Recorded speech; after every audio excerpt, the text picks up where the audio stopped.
तर आलेल्या सर्व इच्छुक उमेदवारांनी एक गोष्ट लक्षात घ्या, आपल्याकडे लिमिटेड सीट आहेत, अर्ज भरपूर आलेले आहेत, आपल्या पक्षाचं नावच तेवढे.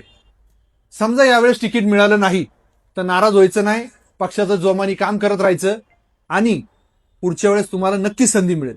काय बरोबर आहे का? बरोबर, अगदी बरोबर. चला तर आपण प्रोसेस सुरुवात करू. नमस्कार साहेब, माझं नाव सुशांत जाधव. मी आपल्या प्रभाग क्रमांक 00 मधनं आता इच्छुक उमेदवार आहे.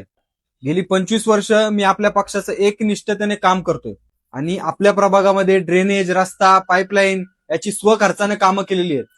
साहेब, यावेळेस तरी पक्षाने मला संधी द्यावी अशी माझी इच्छा आहे. साहेब, माझं ग्रॅज्युएशन पण झालेलं आहे, मी सुशिक्षित आहे आणि यावेळेस माझी पैसे खर्च करण्याची तयारी सुद्धा आहे. ते सगळं सोड. मी काय म्हणतो की पक्षाला फंडिंग किती करणार आहे ते सांग पहिलं. साहेब, तुम्ही सांगा ना, करतो ना. 25 लाख. 25. ठीक आहे साहेब, कळवतो मी. ताजी नमस्कार.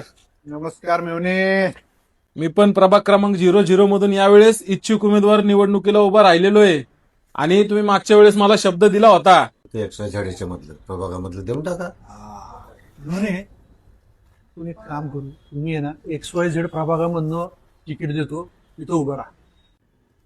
नमस्कार नमस्कार. अरे नमस्कार नमस्कार. अहो तुमचीच वाट बघत होतो.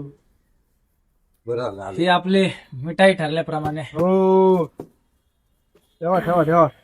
अहो त्याची वाट बघत होतो. हे काय तुमचं एबी फॉर्म काढूनच ठेवलाय, देऊन टाका.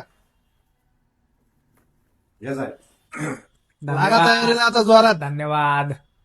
चला मग. या येऊ लागा का? तयारीला.